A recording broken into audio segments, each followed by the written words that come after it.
முருகனுக்கும் தமிழுக்கும் சம்பந்தம் இல்லாதவர்கள் எல்லாம் அங்கே வீரவசனம் பேசியிருக்கிறார்கள். அது எப்படி முருக கடவுளுக்கான மாநாடு? இந்து மக்களாக இருக்கிற தமிழர்களை தன் பக்கம் ஈர்ப்பதற்கு கடவுளின் பெயரை அவர்கள் பயன்படுத்தி இருக்கிறார்கள் என்று பகிரங்கமாக குற்றம் சாட்டுகிறார்கள். மதுரையே குலுங்கக்கூடிய அளவுக்கு ஒரு மாநாடு நடந்திருக்கு. பேர்லயே வேல்முருகன் இருக்கு. உங்களுக்கு அழைப்பு இல்லையா? அரசியலுக்காக நடத்தப்படுகின்ற மாநாடுகளில் நமக்கு அழைப்பில்லை. பாரதிய ஜனதா என்கிற ஒரு அரசியல் கட்சி சைவர்களையும் இந்துக்கள் ஆக்கி பார்க்கிற பார்வை கொண்ட பாரதிய ஜனதா நடத்துகிற ஒரு மாநாடு. கடவுளுக்கான ஒரு மாநாடுன்னு சொல்லிட்டு அதை ஒரு இந்து மக்களை உணர்ச்சியை தூண்டி அதனூடாக ஒரு அரசியல் ஆதாயம் தேடுவதற்கான ஒரு பேச்சை தான் திரு அண்ணாமலை அவர்கள் பேசியிருக்கிறார். இது உண்மையிலே ஒரு வன்மையான கண்டனத்துக்குரியது. கட்சியினுடைய தலைவராக இருக்கக்கூடிய அண்ணாமலை தலைவராக இருந்த அண்ணாமலை ஐபிஎஸ் படித்தவர்களே இப்படி பேசுகிறார்கள் என்று சொன்னால் பாமர இந்து மக்கள் எப்படி பேச தொடங்குவார்கள்? இதனுடைய பக்க விளைவுகள் என்ன? பாரிய பாதிப்புகள் என்ன?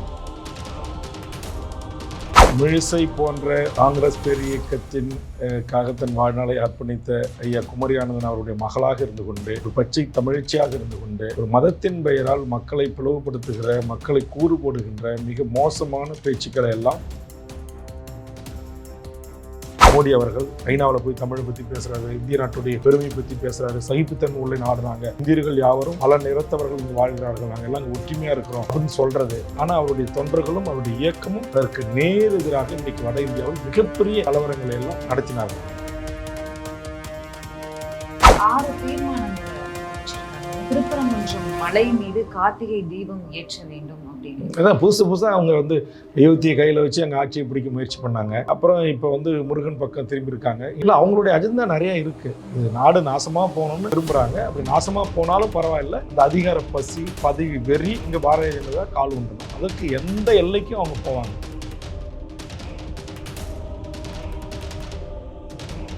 நேயர்களுக்கு வணக்கம். இன்றைய நிகழ்ச்சியின் சிறப்பு விருந்தினராக தமிழக வாழ்வுரிமை கட்சியின் தலைவர் வேல்முருகன் இணைந்திருக்கிறார். பேசலாம். வணக்கம் சார். வணக்கம். நல்லா இருக்கிறேன். அதாவது மதுரையே குலுங்கக்கூடிய அளவுக்கு ஒரு மாநாடு நடந்திருக்கு. உங்க பேர்லயே வேல்முருகன் இருக்கு. உங்களுக்கு அழைப்பு இல்லையா? அரசியலுக்காக நடத்தப்படுகின்ற மாநாடுகளில் நமக்கு அழைப்பில்லை. முருகர் என்பவர் தமிழ் கடவுள். சைவ சித்தாந்த நெறிகளை பின்பற்றக்கூடிய லட்சோப லட்ச தமிழ் மக்களின் அன்புக்குரிய கடவுளாகிய முருகனை பாரதிய ஜனதா என்கிற ஒரு அரசியல் கட்சி தனதாக்கி அதன் மூலம் பெரும்பான்மை அவர்கள் பாணியில் சொல்ல வேண்டும் என்றால் சைவர்களையும் இந்துக்கள் ஆக்கி பார்க்கிற பார்வை கொண்ட பாரதிய ஜனதா நடத்துகிற ஒரு மாநாடு. இல்ல, அது இந்து மக்கள் கட்சி நடத்தக்கூடிய ஒரு மாநாடு தானே. இது எப்படி ஒரு கட்சி அரசியல் கட்சி மாநாடா நீங்க? இல்லை, அங்கே பாரதிய ஜனதா கட்சியினுடைய தலைவர்கள், பாரதிய ஜனதா கட்சியினுடைய துணை முதலமைச்சர்கள், முருகனுக்கும் தமிழுக்கும் சம்பந்தம் இல்லாதவர்கள் எல்லாம் அங்கே வீரவசனம் பேசியிருக்கிறார்கள். அது எப்படி முருக கடவுளுக்கான மாநாடு? இந்து மக்கள் கட்சி என்கிற பெயரில் அவர்கள் திரட்டிய வருகின்ற சட்டமன்ற தேர்தலை கருத்தில் கொண்டு பெரும்பான்மை இந்து மக்களாக இருக்கிற தமிழர்களை தன் பக்கம் ஈர்ப்பதற்கு கடவுளின் பெயரை அவர்கள் பயன்படுத்தியிருக்கிறார்கள் என்று நான் பகிரங்கமாக குற்றம் சாட்டுகிறேன். யாருமே எதிர்பார்க்காத அளவுக்கு ஒரு கூட்டம் அப்படின்னு சொல்லி பாஜக மாநில தலைவர் நயினா நாகேந்திரன் அவரே சொல்லியிருக்காரு.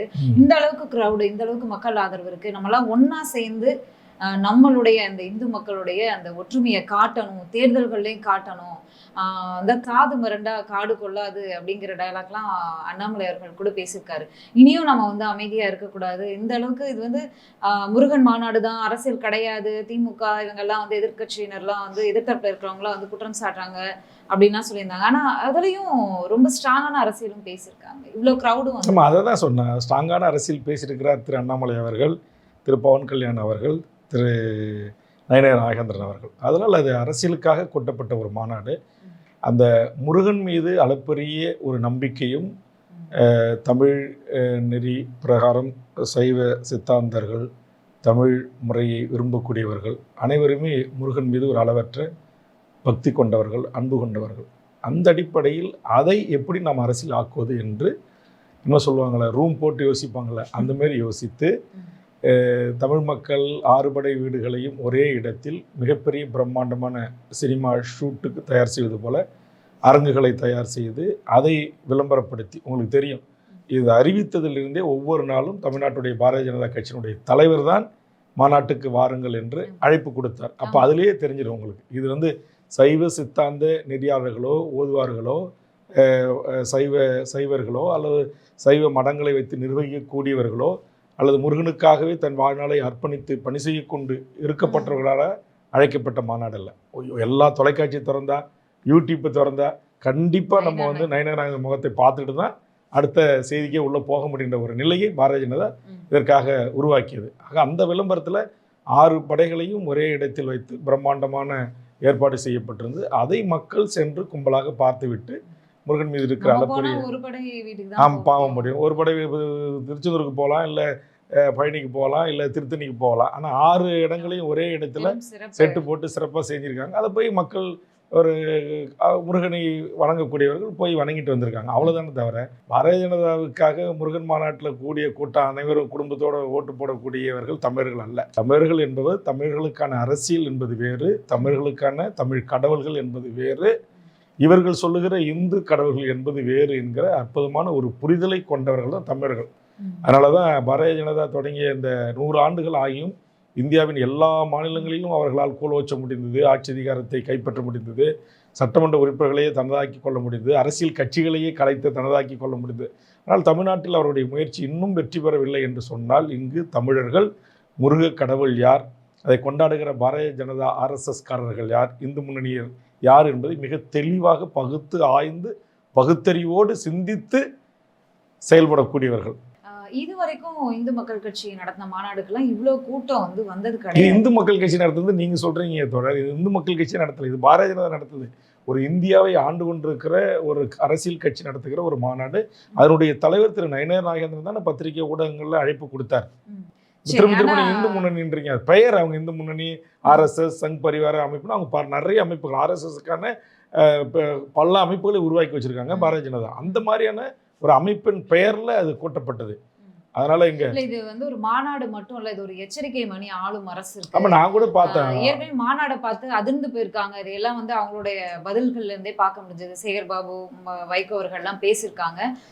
மக்களை வச்சு மதத்தை வச்சு அரசியல் மாநாடு நடத்தக்கூடாது அப்படின்னு கண்டனத்தை பதிவு பண்ணியிருக்காங்க.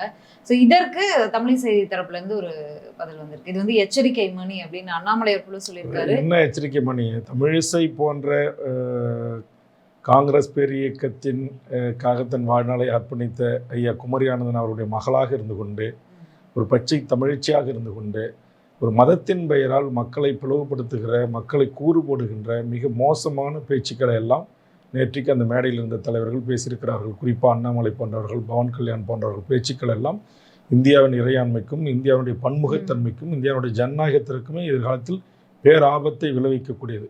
உலகளாவிய நாடுகளை குறிப்பிட்டு, இஸ்லாமிய நாடுகளை குறிப்பிட்டு, இந்தியாவில் கடந்த சில ஆண்டுகளுக்கு முன்பாக இருந்த மக்கள் தொகை என்ன, இன்னைக்கு இஸ்லாமியர்களுடைய மக்கள் தொகை, முழுவதும் கிறிஸ்தவர்கள் 230 கோடி இருக்காங்க, இஸ்லாமியர்கள் 200 கோடி இருக்காங்க, எந்த மதத்தையும் சாராதவங்க 190 கோடி இருக்காங்க, இந்து மக்கள் 120 கோடி தான் இருக்காங்க. 2050ஆம் ஆண்டுல முஸ்லிம்களின் எண்ணிக்கை தான் பெருவாரியாக உலகம் முழுவதும் அதிகரிக்கும். அப்படி அதிகரிச்சுட்டா அப்ப இந்து மக்களை பாதுகாக்கிறது யாரு? நம்ம இந்த 0.2% இருக்கக்கூடிய மக்கள் இஸ்ரேல் நாட்டில் அந்த அளவுக்கு போராடுறாங்க. 4 நாடுகளை பகைச்சுக்கிட்டு உயிரை திறந்து இப்போ நிற்கிறாங்க. நம்ம எந்த அளவுக்கு போராடணும் அப்படிங்கிற மாதிரி தான் இது அவர்கள் அரசியலால் இங்கே வெல்ல முடியவில்லை. அதனால அந்த மக்களுடைய உணர்வுகளை, அந்த உணர்ச்சிகளை தூண்டி அதன் மூலமாக அந்த அண்ணாமலை அவர்கள் என்ன சொல்ல வர்றாரு? யாருமே இந்துல இருந்து யாருமே சாதி மாறக்கூடாது, ஒருத்தர் கூட மாறக்கூடாதுங்கிறத அழுத்தமா சொல்லிட்டாரு. இந்த ஈரான் இஸ்ரேல் போற இங்க கொண்டு பேச வேண்டிய அவசியமே இல்லை. பொங்கி எழுங்க, அது ஒரு கடவுளுக்கான ஒரு மாநாடுன்னு சொல்லிட்டு அதை ஒரு இந்து மக்களை உணர்வை, உணர்ச்சியை தூண்டி அதனூடாக ஒரு அரசியல் ஆதாயம் தேடுவதற்கான ஒரு பேச்சை தான் திரு அண்ணாமலை அவர்கள் பேசியிருக்கிறார். இது உண்மையிலே ஒரு வன்மையான கண்டனத்துக்குரியது. ஏன்னா உலகத்தில் எந்த நாட்டுக்கும் இல்லாத ஒரு பெருமை இந்தியா ஒரு பன்முகத்தன்மை கொண்ட, அனைத்து மொழி வழி கிட்டத்தட்ட 376க்கும் மேற்பட்ட சாதிகளை கொண்ட ஒரு நாடு. இந்த நாட்டு ஒரு மிகப்பெரிய ஜனநாயக நாடு. இங்கு எல்லா மொழிவழி தேசிய இனங்களுக்கும், எல்லா மத சிறுபான்மையர்களுக்கும் பாதுகாப்பும் அவர்களுக்குரிய சட்ட அங்கீகாரமும் வழங்கிய ஒரு நாடு என்று இன்றைக்கு உலகளாவிய ஒரு மிகப்பெரிய பெருமையும் போற்றுதலுக்குரிய ஒரு நாடாக நாம் திகழ்கிறோம்.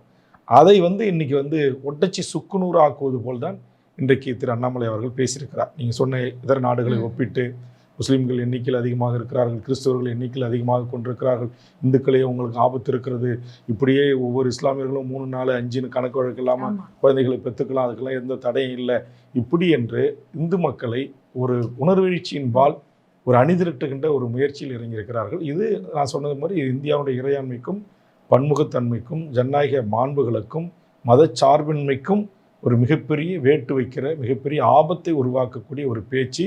இதை இன்னும் சொல்லப்போனால் ஒரு அரசியல் கட்சி அல்லது ஒரு அமைப்பு கடவுளை யார் வேணுமாலும் போய் வழிபடலாம், எல்லாருக்கும் அந்த உரிமைகள் இருக்குது.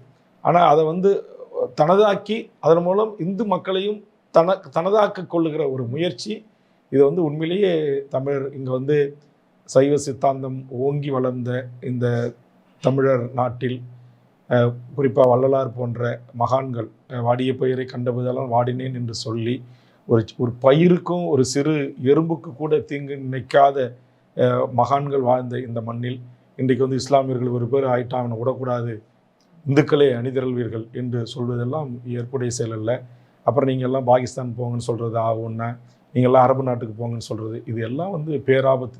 ஒரு கட்சியினுடைய தலைவராக இருக்கக்கூடிய அண்ணாமலை, தலைவராக இருந்த அண்ணாமலை ஐபிஎஸ் படித்தவர்களே இப்படி பேசுகிறார்கள் என்று சொன்னால் பாமர இந்து மக்கள் எப்படி பேச தொடங்குவார்கள்? இதனுடைய பக்க விளைவுகள் என்ன, பாரிய பாதிப்புகள் என்ன? இப்போ உதாரணத்துக்கு பாரதிய ஜனதா இன்றைக்கு வட இந்தியாவில் செய்கின்ற அந்த செயல்களால், அவருடைய பேச்சுக்களால் உங்களுக்கு தெரியும், அப்பாவி இளம் பெண்கள் இஸ்லாமியர்கள் பர்தா அணிஞ்சு போனால் அவங்கள அடிக்கிறது, அவங்க பர்தா உடைய கழித்து காயப்படுத்துறது, மாட்டை பிடித்து கொண்டு போன மாட்டை காப்பாற்றுவதற்கு மனிதர்களை கொலை செய்வது, அங்கே வீடுகளை புல்ரோஸ் வச்சு இடிப்பது, இதெல்லாம் ரொம்ப அநாகரிகமானது. அதாவது அங்கே ஹோலி பண்டிகை கொண்டாடுறாங்க, ஹோலி பண்டிகையை கொண்டாடுற போர்வையில் நூற்றுக்கணக்கான RSS இந்து மத வெறி கும்பல்கள் ஒரு பெரிய ஒரு 50-60 அடி மரத்தை எடுத்துகிட்டு கொண்டு போய் இஸ்லாமியர்கள் அவங்க கொண்டாடட்டும்னு சொல்லி அவங்க கேட்டை லாக் பண்ணிவிட்டு உள்ளே அவங்க தொழுகையில் இருக்கும்போது அந்த மரத்தை கொண்டு ஒரு 100 பேர் இடித்து அந்த கேட்டை உடைச்சி சுக்குநூறாக்கி உள்ளே புகுந்து தொழுகை இருக்கிற மக்களை வேல் கொண்டு தாக்குவது, கத்தி கொண்டு தாக்குவது, இதெல்லாம் ரொம்ப ரொம்ப ரொம்ப மனித நேயமற்ற ஈவு இரக்கமற்ற ஒரு மோசமான ஒரு செயல். இது இந்தியா போன்ற காந்திய தேசம், அஹிம்சை சக்கரவர்த்திகள் வாழ்ந்த மண், மகான்கள் வாழ்ந்த மண். இவர்கள் தான் சொல்கிறார்கள் இதிகாசங்கள் இலக்கியங்கள் எல்லாம் எப்படி பண்பற்றிருக்கிறது இந்தியா அப்படின்னு. ஒரு பக்கம் இதை பெருமையாக பேசிக்கிட்டு மோடி அவர்கள் ஐநாவில் போய் தமிழை பற்றி பேசுகிறாரு, இந்திய நாட்டுடைய பெருமையை பற்றி பேசுகிறாரு, சகிப்புத்தன்மை உள்ள நாடுறாங்க, இந்தியர்கள் யாவரும் பல நிறத்தவர்கள் இங்கே வாழ்கிறார்கள், நாங்கள் எல்லாம் இங்கே ஒற்றுமையாக இருக்கிறோம் அப்படின்னு சொல்கிறது. ஆனால் அவருடைய தொண்டர்களும் அவருடைய இயக்கமும் அதற்கு நேர் எதிராக இன்றைக்கு வட இந்தியாவில் மிகப்பெரிய கலவரங்களை எல்லாம் நடத்தினார்கள். ஒரு 12-13 வயசு குழந்தையை கொண்டு போய் கோவில் கருவறையில் வைத்து கற்பழித்து கொண்டாடிய கொடிய குற்றவாளிகளை பாரதிய ஜனதாவுடைய நாடாளுமன்ற சட்டமன்ற உறுப்பினர்கள் தோளில் தூக்கி பிணை எடுத்து வெளியே வந்தபோது கொண்டாடினார்கள். ஆக இது எல்லாம் மிகப்பெரிய ஒரு வெறுப்பை இதர நம்ம சக மனிதர்கள் மனங்களில் விதைக்கின்ற ஒரு மிக மிக மோசமான ஒரு ஜனநாயக விரோதமான நடவடிக்கையாக நான் இதை பார்க்கிறேன். ஒரு 6 தீர்மானங்களை நிறைவேற்றிருக்காங்க. முதல்ல திருப்பரங்குன்றம் மலை மீது கார்த்திகை தீபம் ஏற்ற வேண்டும் அப்படின்னு. அதான் புதுசாக அவங்க அயோத்தியை கையில் வச்சு அங்கே ஆட்சியை பிடிக்க முயற்சி பண்ணாங்க.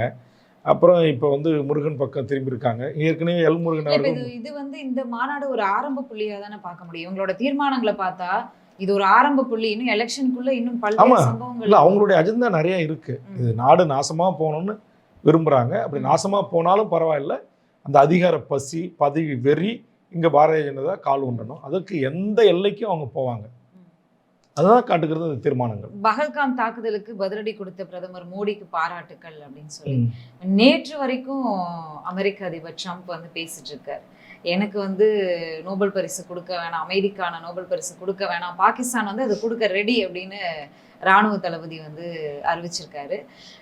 கொடுக்க வேண்டாம், கொடுக்க மாட்டாங்க கடைசி வரைக்கும், நான் தான் இந்த போரை நிப்பாட்டினேன்னு 35 நிமிஷம் மோடி அவர்கள்கிட்ட பேசிய பிறகு மீண்டும் பிரஸ் மீட்ல உறுதிப்படுத்தியிருக்காரு. ஆனா மீண்டும் மீண்டும் இங்க இந்தியால விக்ரம் மிஸ்ரி பேசுறாரு, பாஜக நபர்கள் பேசும்போதும் சரி, இது எல்லாமே பொய் அப்படின்றது பட்டவர்த்தனமாக மனதில் பட்டது அப்படியே மறைவு உத்தரவு இல்லாமல் பேசுகிற ட்ரம்ப் அவர்கள் பேசிட்டாரு. அதனால இவங்க என்ன செய்யறது, அதை மறைப்பதற்கு மக்கள்கிட்ட மோடி தான் வீராதி வீரன் சூராதி சூரன், உயிரை பணம் வைத்து போராடிய இராணுவ வீரர்களை குறித்தோ அங்கு உயிர் தியாகம் செய்தவர்களை குறித்து இவர்களுக்கு கவலை இல்லை. இவங்களுக்கு 56 இன்ச்சு மார்பு கொண்ட நரேந்திர மோடி தான் ஏதோ இந்தியாவினுடைய எல்லைப்புறங்களில் இருந்து அவர் தான் 6 முகம் கொண்டு இந்தியாவை பாதுகாப்பது போன்று ஒரு பிம்பத்தை கட்டமைக்கிறார்கள். அதுக்கு இந்தியாவில் இருக்கிற முன்னணி ஊடகங்கள், மெயின் ஸ்ட்ரீம் மீடியாக்கள். இல்ல நம்ம இந்தியாவுடைய வெளியுறவு கொள்கை தோல்விதான் இந்த விஷயத்தை காட்டுது. ஆனா மீண்டும் மீண்டும் அதை ஒத்துக்கவோ அதை சரி செய்யவோ இல்ல இது அவருடைய வரலாறுகளே அப்படித்தானே. அவங்க உங்களுக்கு காந்தியை கொன்ற கோட்சேவையை இவங்க கொண்டாடுறாங்க, காந்தியையும் நாடாளுமன்றத்தில் கொண்டாடுறாங்க. அப்போ இவருடைய வழி என்ன, இவருடைய வழி தோன்றல் என்ன, இங்கே எங்கிருந்து வந்தாங்க? அப்போ அவர்களிடத்தில் நாம் எதிர்பார்ப்பது தான் தவறு. இந்து மக்கள் ஒன்றிணைய வேண்டும், அந்த நம்முடைய பலத்தை வாக்கு வங்கிகளாக காட்டணும் அப்படின்னு கரெக்டாக நீங்களே சொல்லிட்டீங்கல்ல. வாக்கு வங்கியாக காட்டணுங்கிறது அவங்களுடைய 6வது தீர்மானம். அவங்களுடைய பேச்சினுடைய முழு சாராம்சமே அதான். இந்து மக்களை இந்துக்கள் என்கிற அடிப்படையில் இங்கே ஒற்றை மொழி இந்தி, ஒற்றை பண்பாடு இந்து பண்பாடு, ஒற்றை கலாச்சாரம், ஒரே குடும்ப அட்டை, இது ஒரே நாடு,